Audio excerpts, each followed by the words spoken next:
어제 12분 동안 당 쇄신안을 발표한 장동혁 국민의힘 대표. 탄핵의 강을 건너겠다고 했지만 윤 전 대통령과의 확실한 절연 메시지는 없었습니다. 당 소장파 의원들은 재건축이 필요한데 인테리어 수준의 혁신안이었다고 평가했는데요. 지방선거를 앞두고 국민의힘이 전열을 재정비할 수 있을까요? 관련 영상으로 정치훈 시작합니다.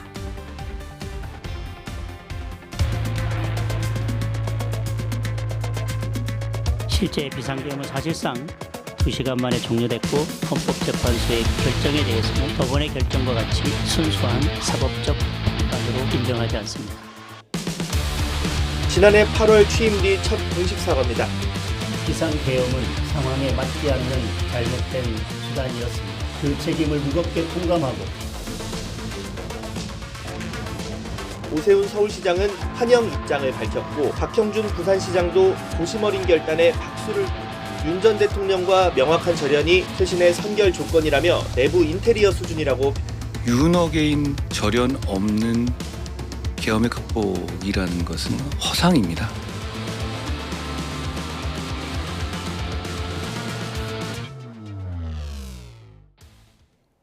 네, 오늘의 정치원 한민수 정성국 의원과 함께합니다. 어서 오세요. 네, 안녕하세요.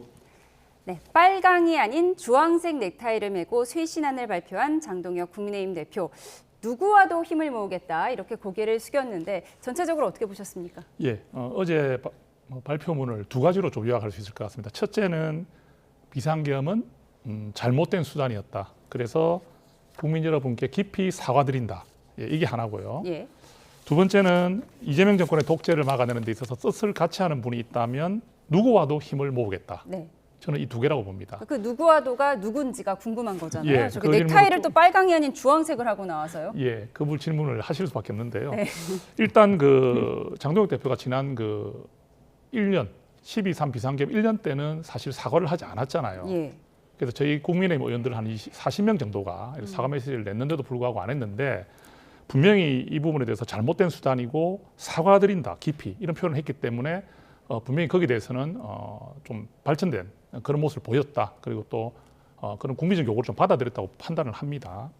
그리고 두 번째로 이제 누구와도 힘을 합치겠다는 말을 했는데 이게 누구와도라는 말 자체는 잘 하신 것 같은데 지금 돌아가는 당의 사정을 보면 한동훈 전 대표와의 관계나 당원 게시판 문제에 대해서는 일절 언급을 하지 않고 예. 또 한동훈 전 대표와 함께하는 그런 정치 어떤 세력이라든지 지지자들에 대한 앞으로 어떻게 갈 것인지 그죠? 이 부분에 대해서 사실 아무런 언급이 없습니다. 네. 그래서 지금 여러 이야기들이 나오고 있는데 당내 인사와 함께 가고 안 가고를 논할 필요가 있느냐 이 말은 좀 말을 피해가는 것 같아요. 그런 말보다는 지금은 우리가 1년 전에 있었던 당원 게시판 문제 이 하나를 가지고 당이 계속 내분에 빠져 있는 것은 사실 생산적이지 않습니다. 그래서 지금은 우리가 이제 민주당도 계속 악재가 터지고 있고 이재명 정부를 견제하면서 지방선거에서 승리를 해야 되는 지금 막중한 지금 시기 아니겠습니까? 이런 시기에 우리 안에서의 내부 분열을 보이는 부분은 상당히 좋지 않다. 그래서 저는 이렇게 좀 정확한 어떤 표현이 아닌 좀 두루뭉실한 표현보다는 좀 명확한 방안을 좀 제시해주면 좋겠다. 네. 이렇게 좀 말씀드리고 싶습니다. 그러니까 누구와도 힘을 합치겠다고 했는데 그리고 주황색 넥타이를 메고 나와서 개혁신당에 러브콜을 보내는 것 아니냐 이런 분석도 나왔는데 지금 이 누구와도가 한동훈 전 대표만 빼고 누구와도다 이런 분석들이 나오더라고요. 한동훈 전 대표는 윤석열 전 대통령과의 절연 없는 계엄 극복은 허상이다 이런 약간 약한 비판의 메시지를 냈어요. 한동훈 전 대표가 약한 비판이라고 한다면 저는 갈수록 비판이 세질 수밖에 없다고 생각을 합니다. 어제 장동혁 국민의힘 대표의 어떤 쇄신안, 사과, 저는 알맹이가 전혀 없어요. 좀 더 강도 높게 비판하면 사과를 하는 척 쇼를 했다고 봅니다. 아니 불과 한 달여 전만 해도 민주당 핑계대면서 비상계엄 옹호했잖아요. 그럼 한 달 뒤에 무슨 변화가 있습니까? 그렇잖아요. 그러니까 그건 진정성이 없다.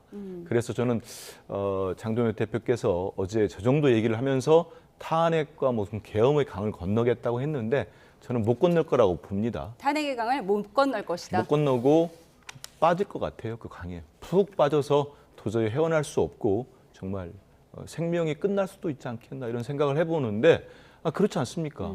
어제 어떤 걸 얘기했습니까? 저는 기억나는 게 새신안 기억나는 거 있으세요? 우리 이 앵커는? 없잖아요. 거기서 그나마 당명을 바꾸겠다 하니까 벌써 지금 세간에는 우리 국민들 사이에서는 당명 이름들이 나오고 있어요. 들어보셨습니까? 내란 본색당, 심지어는 1, 2, 3당 그런 얘기를 하고 있습니다. 아니 어제의 핵심은 그게 들어가야죠. 뭐뭐가 정말 잘못됐으니 윤석열, 김건희 세력과 절연하겠다. 저는 한동훈 대표가 그 지적한 거 잘했다고 봅니다. 그 얘기를 하고 부정선거 음모론자와 같이 안 가겠다. 이런 얘기를 했어야 됩니다. 근데 그런 얘기는 없고 사과쇼 전전날에 고성국 씨가 입당을 했습니다. 극우 유튜브로 분류되는 고성국 씨 입당했죠. 그리고 오늘 장동혁 대표 어제는 뭐 새신안이라고 하면서 당직 인선 보고 뭐 제가 상대당입니다만은 저도 정치 부자를 오래 했으니까 제가 딱 받아들이는 느낌은 좀 전에 말씀하신 것처럼 본격적으로 우리 정 의원님이 친한계라 좀 미안합니다만은 한동훈 전 대표나 친한계를 제거하겠다는 시동을 걸었다고 저는 봅니다. 제 느낌이 뭐 저는 맞을지 안 맞을지 모르겠는데 맞을 것 같아요. 왜냐하면 그 정책위장 정점식 의원은 한동훈 전 대표가 24년 8월인가요? 당대표 될 때 당시 정책위장을 하고 있었어요. 그분을 이제 사퇴시키기 위해서 얼마나 난리가 났습니다. 당시 집권당 내부에서 또 권력투쟁이 붙었잖아요. 그런데 새신안이라고 하면서 누구와 손닦아 가겠다고 해놓고 당시 한동훈 전 대표와 각을 세웠던 분을 정치회장 시켰는데 또 큰 의미가 뭐냐. 우리 민주당하고는 다르게 국민의힘에서는 정책위장이 최고위원급의 의결권을 갖고 있어요. 그 얘기는 국민의힘에서 벌써 윤리위에 지금 회부했지 않습니까? 당원 게시판 문제고. 최종 권한은 우리 민주당도 그렇습니다만 최고 지도부는 최고위원회 의결입니다. 윤리위에서 뭘 어떻게 하더라도 딱 느낌이 오시죠. 그러니까 장동혁 대표의 표계산한 새신안이 겁니다. 예, 표계산. 강을 건너는 것이 아니라 탄핵의 강에 빠져버릴 것이다라는 혹평을 주셨는데요. 장동혁 대표의 사과 메시지에도 불구하고 극우 유튜버 고성국 씨가 입당 원서를 내는 등 당의 방향이 여전히 오른쪽으로 향하는 것이 아닌지 우려가 나오는데요. 또 다른 극우 유튜버 전 한국사 강사 전한길 씨는 장동혁 대표의 사과를 강력 비판하고 나섰습니다. 화면 함께 보시죠. 이게 뭐지 장 대표님? 이라며 물음표를 8개나 찍었는데요. 윤 전 대통령이 옳았다는 게 세상 만천하에 드러났는데 지금 이 시점에서 왜 사과를 하냐? 윤 전 대통령 1심 선고를 앞둔 시점에서 무기징역과 사형 때리라고 부추기는 거냐고 공개 비판한 건데 이 글은 현재 삭제된 상태입니다. 윤석열 대통령과 그리고 같은 편이라고 봤던 장동혁 대표가 갑자기 윤석열 대통령의 비상계엄에 대해서 사과를 하겠다. 이거는 장동혁 대표가 실수한 거라니까. 이거는 이러면 안 되는 거예요. 네, 장동혁 대표가 선출됐을 때 눈물까지 흘리면서 좋아했던 전한길 씨가 장동혁 대표의 계엄 사과를 두고 윤 전 대통령에게 사형 때리라고 판사를 부추기는 거냐 이런 비판 메시지를 낸 거예요. 이게 어떻게 된 일이죠? 지금 당선될 때 작년 8월에 당선될 때 사실상 강성지휘청의 지지를 받아서 당선된 건 맞습니다. 그리고 전한길 씨가 김문수 후보가 아닌 장동혁 후보를 지지를 하면서 그 극우 유튜버들이라 하는 분들이 결집을 한 건 사실입니다. 그리고 또 장동혁 대표가 거기에 대해 감사함도 표현했죠. 예, 그러면 지금 말하고 있는 우리 극우라고 말하는 강성지휘청의 말은 윤어게인이죠. 그리고 윤어게인을 공개적으로 이야기하고 있습니다. 그리고 계엄은 잘못된 것이 아니라고 이야기를 하고 있습니다. 그럼 그런 분들의 지지를 받아서 당선된 장동혁 대표가 지금까지 5개월 가까이 사과를 못한 이유도 바로 거기에서 기초가 되어 있지 않느냐는 생각을 해봅니다. 자, 그런데 그러면 이런 상황에서 딜레마에 빠져 있는 장동혁 대표에게 우리 국민의힘의 의원들이나 많은 지지자들은 무엇을 원하느냐. 그렇다 하더라도 이분들도 우리 당원이지만 사실상 더 많은 분들, 목소리를 내지 않지만 많은 비중을 차지하는 분들은 지금 극우나 어떤 강성지휘청의 목소리를 대변하는 목소리로는 우리가 국민의 마음을 얻을 수 없고 그렇죠. 지선에서 이길 수 없기 때문에 부담이 되고 비판을 받더라도 과감하게 지금 중도로 나가야 되고 국민의 목소리에 귀를 기울여야 된다는 요구를 하고 있는 거잖아요. 그래서 장동혁 대표가 어제 좀 첫 발을 내디딘 것이라도 볼 수도 있는 것인데 즉각적으로 지금 반응이 나오지 않습니까? 지금 반응이 굉장히 좀 단어들이 굉장히 좀 자극적입니다. 들어보시면 알겠지만 그럼 이거는 전한길 씨만의 이야기는 아닌 것 같아요. 그런 비판들이 지금 많이 나오고 있을 거라고 생각합니다. 그럼 여기서 장동혁 대표가 좀 더 진전된 중도로 향하는 말이나 국민의 목소리를 담는 목소리로 행동으로 보이게 된다면 더 이제 반발이 나오겠죠. 근데 그것을 극복해야지 우리 당은 살 수가 있습니다. 예. 예, 그런데 장동혁 대표는요, 그 지지층을 잃어버리는 게 두려운 것 같아요. 그 지지층이 떨어져 나가는 것이 두렵고 너무나 그렇기 때문에 이렇게 이야기하잖아요. 장동혁을 버릴 것이다 말까지 하거든요. 지금 그 극우 쪽에서는 우리 말을 안 들으면. 근데 한동훈 전 대표의 경우는 어떤 정치적인 행동을 하고 어떤 정치적인 판단을 하더라도 그걸 지지하는 세력들이 있습니다. 근데 장동혁 대표는 어떻게 되면 본인을 버림받을 수 있다는 두려움이 있을 수 있기 때문에 지금 굉장히 어려움에 처했을 수 있는데 이럴 때일수록 더 큰 마음을 가지고 국민을 향해 나간다면 오히려 이것이 더 전화복이 될 수 있다고 생각하기 때문에 저는 이런 목소리에 휘둘러서는 안 된다 이렇게 생각합니다. 그러니까 장동혁 대표가 그동안 윤석열 전 대통령과의 절연 메시지를 내지 못한 것이 바로 이러한 강성 지지층의 눈치를 봤기 때문이다라는 분석은 워낙 많았는데 이번에 윤석열 전 대통령과의 절연 메시지를 내지 않고 계엄에 대해서 사과한 것만으로도 이렇게 전한길 씨가 큰 비판을 하고 있는 거예요. 왜 윤 전 대통령 재판 선고 나기 직전에 이런 메시지를 내느냐라고 반발한 거에 대해서 어떻게 보세요? 전한길 씨가 물음표 8개 한 거 보면 진짜 궁금한 것 같긴 합니다. 그럼 알려줘야죠. 장동혁 대표가 알려줘야 될 것 같고요. 세간에 그런 얘기 있었잖아요. 장동혁 대표가 당원 게시판 문제를 다시 수면 위로 끌어올려서 한동훈 전 대표와 친한계를 제거하겠다. 뭐 본색을 드러낸 거 아닙니까? 제가 좀 전에 말씀드린 것처럼 정정식 정책의장 지명도 뭐 그걸 대비한 거예요. 결국 최고위에서 표결까지 계산을 딱 둔 겁니다. 그런 행보를 하는데 그래서 그 나올 때가 그랬잖아요. 아, 이제는 국민의힘에 전환길만 남겠다. 이렇게 다 쳐내면. 근데 이제 전환길까지 떠나게 생겼어요. 네, 경고를 한 건데 결국 그래서 제1야당 대표 정도 되면은 정치적 결단을 할 때가 있을 때는 해야 됩니다. 그런데 우리 정 의원님 말씀대로 전당대회에 태생적 한계가 있는 거예요. 본인을 국민의힘의 당대표 만들어준 사람들이 윤 어게인 세력입니다. 그 사람들 눈치를 보고 계속 끌어왔어요. 뭐 속마음까지는 잘 모르겠습니다만 뭐 요즘 봐서는 속마음도 똑같은 것 같아요. 윤석열하고 같이 가겠다. 그런 것 같은데 이제 와가지고 사고 같지도 않은데 비상계엄에 무슨 잘못된 수단 딱 얘기하니까 전환길 씨 참지 못하고 저렇게 막말을 퍼붓는 거 아닙니까? 결국은 장동혁 대표가 지금 상황을 만들었다. 저는 자업자득이다.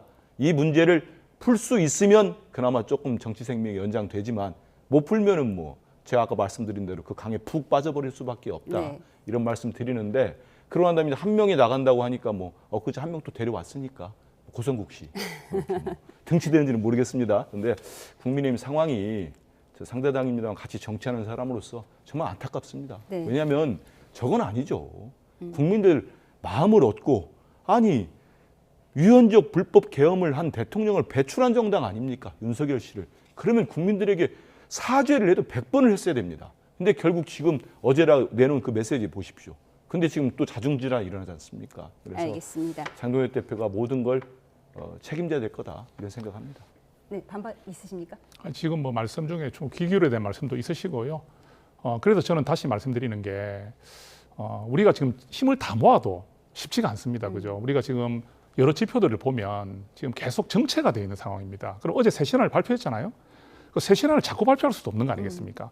그럼 이렇게 발표했는데도 불구하고 또 오늘 인사를 하는 거나 이런 걸 봤을 때 또 실망하는 이야기들이 나오고 있거든요. 그러면 분명한 것은 말과 행동이 좀 일치가 돼야 되는데 지금까지 대표께서 하신 말씀과 행동이라든지 어떤 성과가 별로 이렇게 연결이 잘 안 되기 때문에 우리 의원들이 불안해하고 우려하고 걱정하는 목소리들이 계속 나오고 있다 이렇게 생각합니다. 그러니까 한동훈 전 대표를 포함한 중도층도 안고 가자 이 말씀을 하고 싶으신 것 그게 같습니다. 우리가 지선에서 승리하는 길 아니겠습니까? 알겠습니다. 저희는 다음 키워드로 가겠습니다.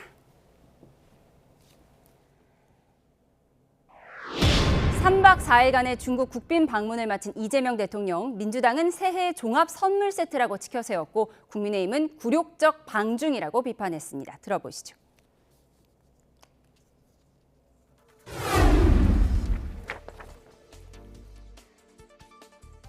应当坚定站在历史正确一边，做出正确战略选择。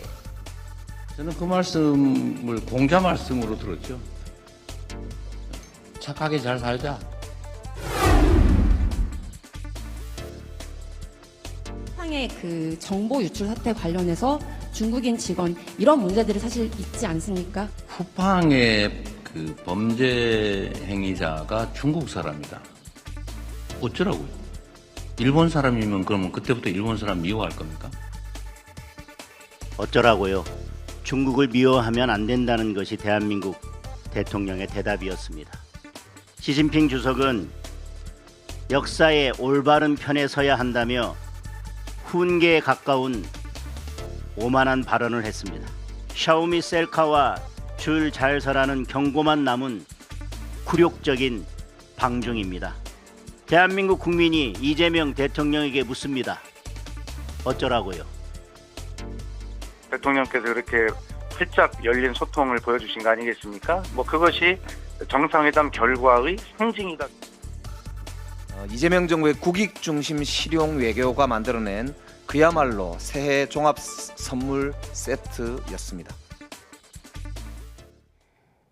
네, 국민의힘 장동혁 대표는 이재명 대통령의 방중을 두고 샤오미 셀카와 경고만 남은 굴욕적인 방중이었다 이렇게 혹평을 했습니다. 민주당에서는 종합 선물 세트를 가져오셨다고 했는데요. 전반적으로 어떻게 보셨어요?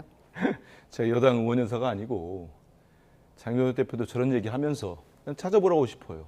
장동혁 씨, 굴욕적인 거 하나만 내보십시오. 뭐가 굴욕적입니까? 저는 윤석열 전 대통령 파면까지 당했습니다마는 지난 정권 3년간 있었던 일을 돌이켜 보십시오. 우리 국민들이 현명하십니다. 다 기억해요. 뭔 일이 있었습니까? 사익 중심의 무식한 외교가 있었어요. 그렇지 않습니까? 그냥 가서 뭐 퍼주고 다니고 제대로 국익을 중심에 두고 하지는 못하고 그냥 쓸데없이 몰려다니면서 그 앞장섰다가 무슨 일이 있었습니까? 남편은 술 먹고 다니고 부인은 명품샵 돌아다니고 있고 우리 국민들이 다 기억합니다. 이걸 몰라서 한 얘기입니까? 그럴 때 장동혁 대표는 단 한마디라도 윤석열 대통령 부부 제대로 좀 하세요. 그런 일 한 적 있습니까? 말 한마디 못했던 사람이 지금 외교를 정상화 찾고 있는 거 아닙니까? 이재명 대표는 실용 중심의 국익 외교를 하고 있지요.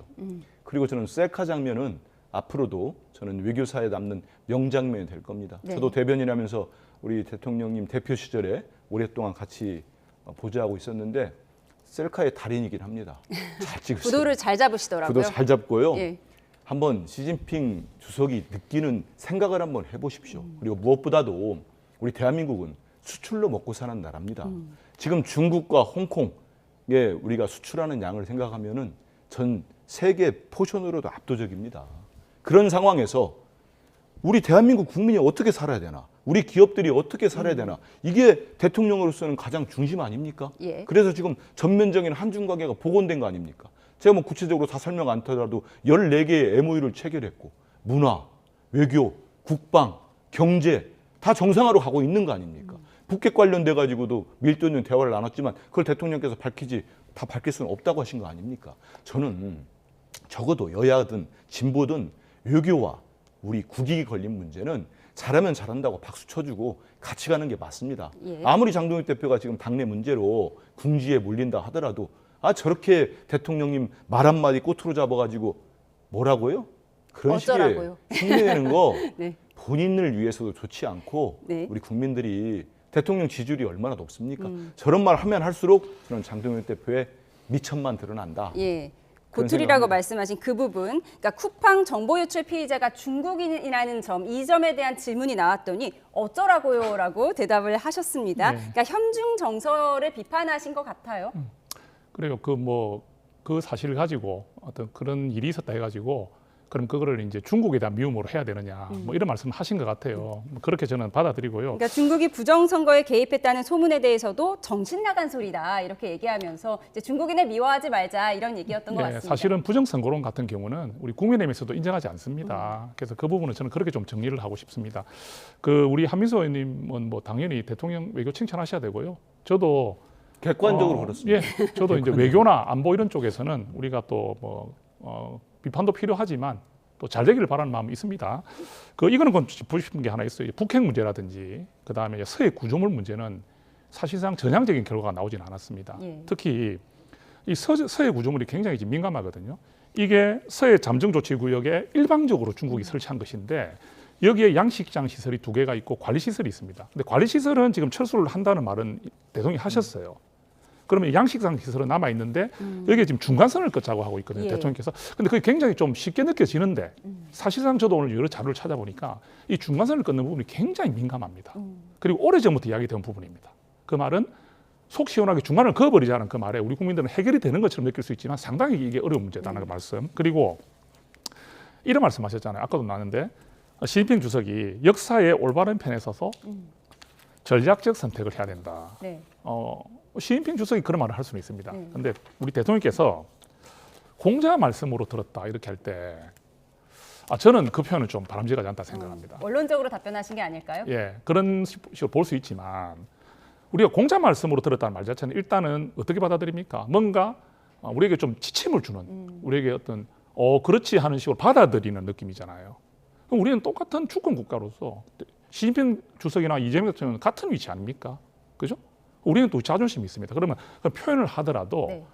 중국의 입장에서 그런 말을 할 수 있는 것이라는 말을 하는 것이 좋지. 이것을 우리가 받아들이는 공자라는 느낌에 공자 말씀으로 들었다는 이 표현은 뭔가 우리가 한 수 배우고 있다는 느낌 또는 뭔가 우리가 중국을 좀 위로 보는 듯한 느낌 이런 느낌을 줄 수가 있다는 뜻입니다. 그래서 그게 대통령께서 그런 의미를 주려고 하지 않았다고 생각하겠지만 국민들이 바라볼 때 대통령의 한 말씀은 국민의 자존심이나 모든 것이 달려있기 때문에 좀 더 신중하게 말씀하셨으면 좋지 않았겠나. 그리고 마지막으로 일본과 중국이 관계가 안 좋아요. 그렇죠. 극단적입니다.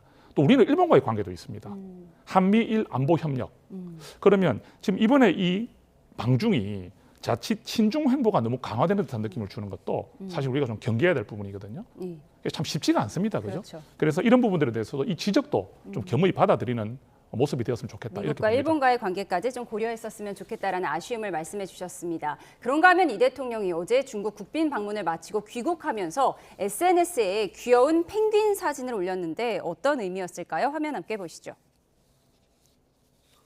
네, 다정하게 한 곳을 바라보는 펭귄 2마리 사진과 만나라 뽀재명과 뽀정은이라는 글을 올렸습니다. 애니메이션 뽀롱뽀롱 뽀로로를 소재로 이 대통령과 김정은 위원장의 만남이 성사되기를 바라는 내용인데 북측에도 새해 복 많이 내리길 바란다고 적었습니다. 4월 미중 정상회담 이후에 또다시 한중이 후속 회담을 가지게 된다면 그야말로 뽀재명과 뽀정은이 만나게 되는 날도 멀지 않았다라고 하는 기대를 저는 이 참 무슨 이 얼빠진 소린가 싶은데 지금 김정은이라고 하면 지금 핵과 미사일로 우리 대한민국의 안보 불안을 조성하고 있는 그런 세력인데 지금 그런 김정은을 두고 뽀정은이라고 표현을 한 거 아니겠습니까? 이재명 대통령의 방중을 마치고 귀국길에 만나라 뽀재명과 뽀정은 이런 SNS 글을 올렸습니다. 어떻게 보셨습니까? 귀국길에 올리셨다는 건 좀 빨리 올리고 싶었다 이렇게도 읽히는데요. 그러니까 저는 국민의힘 의원들 지도부가 됐던 저렇게 평의원이 됐던 우리 대통령님에 대한 연구나 어떤 말씀을 하고 진심이 뭔지를 모르고 자꾸 말꼬투리 잡아서 공격하고 하면은 판판이 당하고 진짜 힘들어질 겁니다. 진짜 조심하는 게 좋아요. 그리고 아까 공자 말씀 그거를 이상하게 받아들인 사람이 누가 있을까요? 원론적 얘기를 했다. 아니 그러면 중국 국가주석이 한 얘기를 우리가 뭐 떠받듣듯이 해야 됩니까? 윤석열 대통령은 미국 대통령 얘기 한마디만 하면 떠받들고 다녔잖아요. 그러면서 미국하고는 전혀 얘기 않고 불법 겸한 거 아닙니까? 그리고 지금 앞에 나온 박모 의원도 있던데 윤 전 대통령 뭐 했습니까? 국민의 생명을 담보로 북한 도발을 유도한 거 아닙니까? 지금 다 드러났잖아요. 수사로, 특검 수사로. 왜? 계엄하려고.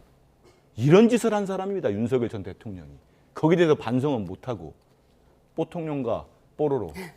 제가 좀 찾아봤습니다. 보니까 이게 저 한겨레 20일의 기고문을 우리 대통령님이 같이 했더라고요. 그리고 2003년도에 우리 좀 전에 이 앵커도 말씀하신 그 뽀로로 관련된 거. 남북이 같이 힘을 합쳐가지고 제작한 애니메이션이 있더라고요. 그래서 남북 합작인지 저도 이번에 알았어요. 그렇습니다. 네. 그래서 되게 아이들이 좋아하잖아요. 네. 보통령 좋아하는데 저는 이런 문제에 있을수록 아무리 정치적 공세를 하고 정쟁적 프레임을 만들려고 아무리 국민의 힘이 그런 속성을 못 버리는 정당이라 하더라도 좀 차분했으면 좋겠어요.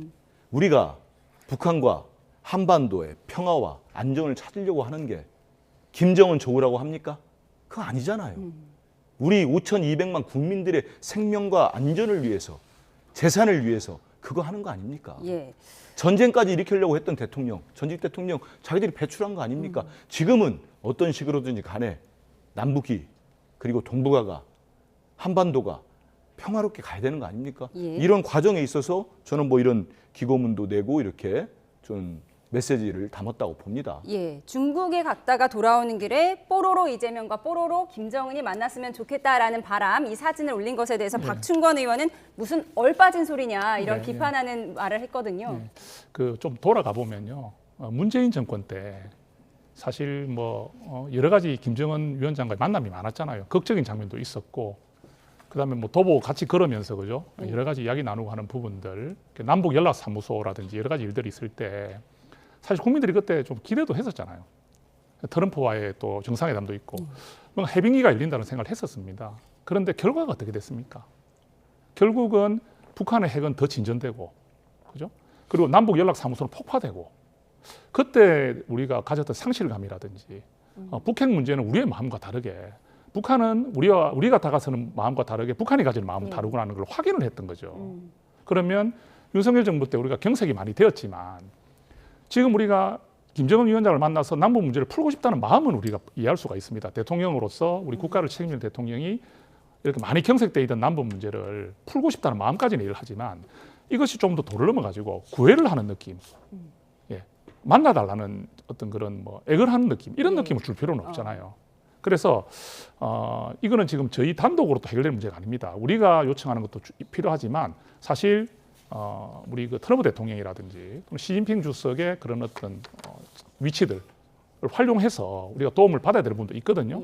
그런데 우리 이재명 대통령께서 이런 대화를 복원하는 부분에 대한 것이 너무 간절하다는 마음으로 인해서 좀 이런 식으로 표현을 해버리면 우리가 너무 북한 문제에 대해서 또 갑작스럽게 그렇게 태도를 취하는 부분에 대해서 부담가지는 부분들이 많이 있다는 뜻입니다. 그래서 시진핑 주석도 이 말을 했잖아요. 인내심을 가져달라고. 그 말이 주는 의미가 뭡니까? 이재명 대통령께서 아무런 이런 표현을 하시더라도 북한은 지금 답할 상황이 아닌 걸로 지금 보이는 거거든요. 예, 그런 상황에서 대통령께서 좀 더 엄중하게 처신해 주시기를 말씀드리고 어제 싶습니다. 기자회견에서도 이 한반도 문제에 대해서 이재명 대통령이 시진핑 주석에게 중재자 역할을 해달라 이런 요청을 했다는 얘기도 전해집니다. 이재명 대통령이 올린 펭귄 사진의 의미 짚어봤습니다. 저희는 다음 키워드로 가겠습니다. 1일1 의혹이 이어지고 있는 이해운 기획예산처 장관 후보자, 여론은 어떨까요? 42%가 지명이 잘못됐다고 답했는데요. 최근 아파트 청약으로 최소 30억 이상의 시세 차익을 얻은 이 후보자, 과거에는요, 무주택자 서름을 얘기하며 로또 청약을 비판했습니다. 제가 무주택자이다. 저는 지금 실직자라고. 그런데 우리 이해운 의원님께서 무주택이십니까? 깜짝 놀랐어요. 저 진짜 놀랍니다. 15년 넘게 무주택이거든요. 그렇습니까? 지금 온갖 대출을 다 막아놨습니다. 그러면 돈을 못 빌리는데 이렇게 어마어마한 돈을 낼 수 있는 사람들 현금 부자예요. 대한민국 상위 0.01%에 해당하는 돈 있는 현금 부자들만 이 로또를 받게 되는 거니까 굉장히 부당하죠. 오히려 잡는 거죠.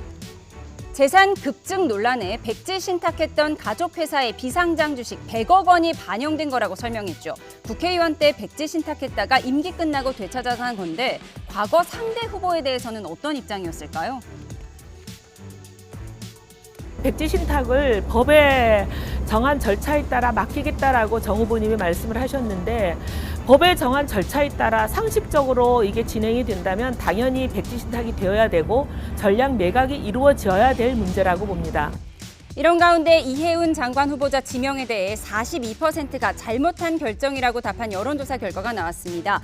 국민의힘이 이 후보자를 제명한 조치에 대해서도 잘못된 결정이라는 평가가 46%로 잘한 결정이라는 응답보다 훨씬 많았습니다. 네, 오늘 나온 NBS 여론조사를 보면 이해운 후보자 지명에 대해서 잘못했다 42%, 잘했다 35%로 나왔습니다. 민주당에서는 어떻게 읽고 계세요?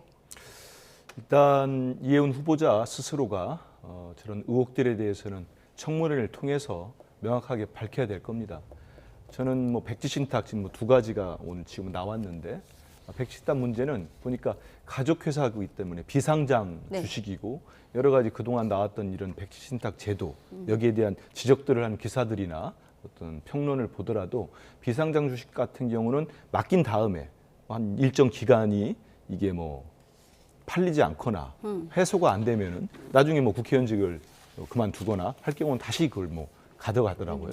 그런 과정들이 있기 때문에 이해운 후보자가 주장하는 것처럼 이게 무슨 뭐 편법이랄지 불법과는 거리가 있는 것 같습니다. 예. 여기에 대한 또 해명도 뭐 청문회에서 또 나오면은 소상하게 할 필요가 있고, 다만 저는 이 국민 정서로 볼 때 보통 무주택이라고 하면은 재산이 좀 없거나 정말 주택을 사기 힘들 정도의 어떤 그런 분들이 이제 주로 있는데, 저는 깜짝 놀랐습니다. 이분이 이렇게 재산이 많은데 그러고 난 다음에 그 기간 통해 가지고 뭐 청약 꼭 그것 때문에 받았는지는 모르겠습니다. 하지만 이제 또 고가의 주택을 강남권에서 청약을 받았던데 국민 정서에 맞지 않아요. 예. 거기에 대해서는 이혜원 후보자가 청문회를 통하더라도 국민들께 불편하게 한 점이 있다면은 저는 그 보좌진 문제와 함께 진솔하게 말씀을 드리고 사과하는 게 맞고, 다만 저는 지금 이 여론조사에 좀 더 보여주는 것처럼 국민의힘이 본인들이 공천을 5번을 줬습니다. 그리고 3번을 현역 국회의원 하셨어요.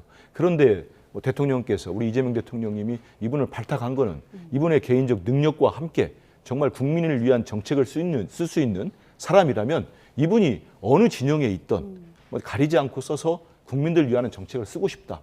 그런 거 아닙니까? 정말 실용주의자의 면모를 보인 거잖아요. 근데 지금 나오는 것처럼 국민의힘은 그 밤에 모일 시간도 없어가지고 서면으로 제명을 해버렸어요. 이런 모습 또한 또 국민들이 이건 맞지 않다고 지적하는 거 아니겠습니까? 예. 그래서는 이런 뭐 제기되는 의혹들은 본인이 해명을 잘 해야 되고 깔끔하게, 그리고 대통령님이 필요하다고 해서 쓴 분명히 인선의 방향과 가치가 있습니다. 이런 부분들이 저는 청문회를 통해서 우리 국민들이 다 보실 겁니다. 관심도 높아져가지고 그 과정을 통해서 해명이 되고, 우리 국민들 판단하실 때 뭐 논란이 몇 개 있지만 이게 해명이 잘 됐고 이분이 충분히 기획예산처 초대 장관으로서 역할을 할 수 있다 하면은 또 그 역할을 수행하면 좋지 않겠나. 예, 이런 그동안 생각합니다. 제기된 뭐 갑질 의혹이나 뭐 엄마 찬스 의혹 이런 것과 별개로 이 지금 부동산 의혹의 경우에는 그러니까 그동안 무주택자라서 서럽다고 했는데 정말 돈 없어서 서러운 무주택자가 아니라 그 현금 부자들만 할 수 있는 로또 청약을 기다리기 위한 무주택자였다는 거잖아요. 이 부분이 국민 정서에 맞지 않는다 이런 비판인 거예요. 국민 정서에 맞지 않는 정도가 아니라 국민의 마음을 너무나 아프게 하는 일이죠. 집 하나 마련하기 위해서 우리 국민들이 얼마나 애를 쓰고 부동산 폭등 때문에 상처를 입고, 문재인 정부가 이렇게 제일 어려움을 겪었던 게 부동산 문제였잖아요. 지금도 부동산 가격이 지금 폭등을 하고 있습니다. 그런데 15년째 무주택자라고 하셨던 분이 그 15년 동안에 이 자산을 쌓아온 그 과정들이 나오니까 무주택자가 아니죠, 그죠? 그리고 그런 무주택자라는 제도를 활용해서 당첨되고 그 당첨된 집이 또 집값이 확 오르고 이런 일들을 우리가 어떻게 이야기를 해야 되겠습니까? 거기다가 본인은 계속 뭐라 이야기했습니까? 백지 신탁하는 것보다 전략 매각을 자꾸 해야 된다 해놓고 실제로는 본인은 또 전략 매각하지도 않았고. 그래서 100억 원이 예, 생겼고요. 그렇죠. 그다음 갑질을 해서는 안 된다고 줄기차게 해놓고 우리가 말하는 정말 갑질의 대명사처럼 그 인턴 직원에게 전화통화상으로 죽여버리고 싶다는 말을 쓰지 않았습니까? 이런 정도의 분을 청문회를 거쳐야지만 된다는, 청문회에서 어떤 소명을 할 수가 있을까요? 마지막으로 하나 기본이 있습니다. 계엄을 옹호하는 듯한 발언을 하고, 그죠? 윤석열 전 대통령의 석방을 주장하던 사람이 하루아침에 태도를 바꿔가지고 그 자체에 대해서 자기가 제대로 판단하지 못했다고 한다든지 이렇게 하는 모습들이 국가의 국무위원으로서 장관으로서 갈 수 있는 자질을 가진 그것을 판단을 받을 수 있을까요? 그래서 저는 이혜원 후보자는 부적격이다 이렇게 생각합니다. 예, 부적격이다 말씀 주셨습니다. 그런가 하면 민주당 안팎에서 김병기 의원 탈당을 요구하는 목소리가 연일 거세지고 있는데요. 김 의원 어떤 이유에서인지 버티기에 들어갔다는 분석도 나옵니다. 한동수 민주당 윤리심판위원장은 공천헌금 의혹은 휴먼 크라임, 즉 개인 범죄에 가깝다며 강경한 태도를 보였는데 들어보시죠. 공천헌금은 지금 이제 휴먼 에러라는 표현들이 이제 문영배, 저는 휴먼 크라임에 더 가깝지 않나라는, 오히려 범죄나 비위에 더 가까울 수 있어서. 당도 답답하고 국민과 함께 좀 애타게 기다리는 중이지만, 그렇다고 해서 급하다고 해서 실을 바늘 허리 위에 묶어서 바느질을 할 수는 없는 노릇이죠. 꼬박꼬박 할 땐 절차를 잘 지키면서도 당에 대표부터 시작해서 박지원 선배까지 나와서 막 사정을 해. 야, 좀 떠나주면 안 되겠니?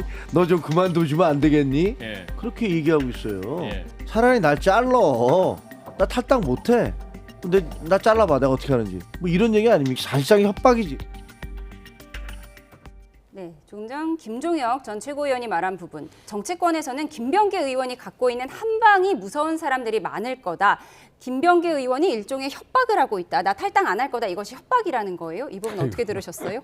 그렇지 않죠. 뭘 한 방이 있고 뭐 그런 게 어디 있습니까? 김병기 의원님이 들리는 말도 있고 보면은 본인은 다 소명이 가능하다 이런 말씀을 하고 계신 것 같습니다. 이제 물론 지금 고발된 건들이 많기 때문에 법적인 남았죠. 법적으로 다퉈볼 부분들이 있고 또 원내대표를 이제 내려놓으면서 정치적인 일부 책임을 졌다고 봅니다. 전 그 이후에 이제 지금 김병기 원내대표와 운영수석으로 수석부 대표로 같이 일을 해온 문진석 대행이 어제 인터뷰에서 이런 얘기를 했습니다. 아마 이런 상황에 대해서 본인이 여러 가지 잘 알 테니까 뭔가 현명한 결단을 하지 않을까 이렇게 예측을 해본다고 말을 했습니다. 탈당을 안 하는 것이 당을 너무 사랑해서 그런 것이다. 이런 분석도 하셨더라고요. 그렇습니까? 근데 저희들이 12일 날 윤리심판원에서 이 문제와 관련돼서 논의가 있습니다. 그 논의가 있기 때문에 그걸 좀 지켜보시면 그 전에 김병기 의원도 그 측에서도 소명하지 않겠습니까? 그럼 저희들이 1월 1일 날 강선 의원을 공천 헌금 의혹 관련해서 제명을 하지 않았습니까? 우리 당이 그렇게 누굴 봐주고 온정주의는 없습니다. 정말로 국민 눈높이에 맞지 않으면 그게 누가 됐든지 당대표께서 말씀하신 것처럼 정말 지휘고하를 막론하고 일벌 100개를 하겠다고 말씀하셨기 때문에 그런 절차가 진행 중이다. 그리고 윤리심판원에서 논의가 돼서 김병기 의원이야 소명을 하는 거고요. 그리고 윤리심판원은 객관적 자료를 윤리감찰단 조사한 내용이 있으니까요. 놓고 판단을 할 것으로 예상합니다. 오늘이 1월 8일이니까 12일이면 얼마 남지 않았는데 다음 주 월요일입니다. 다음 주 월요일 윤리심판 결과가 나오면 분기점이 될 텐데 윤리심판원장이 오늘 휴먼 크라임이라는 표현을 썼어요. 정청래 대표는 휴먼 에러라고 했는데 어떤 차이라고 보세요? 에러라는 실수라는 의미가 있는 거고, 그죠? 크라임이라는 건 범죄라는 의미가 있는 거니까 그나마 좀 그래도 보완이 되네요. 정청래 대표께서 가볍게 이래 발언하신 부분이 그나마 좀 나아졌지만 이거 국민의힘에서 말할 때는 이거는 한 개인의 일탈하기보다는 시스템의 문제가 있지 않았느냐는 걸 지적하고 있는 것이고요. 그리고 아무리 생각을 해보더라도 김병기 우리 전 원내대표가 강선우 의원과의 그 대화를 녹음을 했다는 것은 어떤 의미냐면 그 당시 때 공천 과정에 있었던 많은 사람들과의 대화나 말 못할 이야기들이 녹음이 돼 있을 확률이 높지 않겠나 이렇게. 강선우 의원 외에도 녹음된 다른 의원들이 있을 많이 것이다. 있을 것 같다고 추측할 수 있습니다. 그럼 거기에서 김병기 의원이 어떻게 보면 무기를 들고 있는 거죠. 나를 나가라고 쫓아내려고 한다든지 나에게 지금 내가 이런 위기가 왔을 때 나를 안 도와주는 사람들 이런 식으로 마음을 갖고 있다면 거기에 대해서 민주당에서 굉장히 좀 겁이 나는 상황이 아니겠습니까? 그래서 다죽자 나와버리면 큰일 나잖아요. 우리가 충분히 그런 걸 상상할 수가 있습니다. 그래서 이렇게까지 버티는 이유가 뭘까? 버티기 어려운 상황인데도 왜 이렇게 버틸까? 충분히 그런 우리가 추론이 가능하다고 생각합니다. 12일이 김병기 의원의 분기점이 될 것 같습니다. 정치원 여기서 줄이겠습니다. 한민수 민주당 의원, 정성구 국민의힘 의원과 함께했습니다. 고맙습니다. 감사합니다.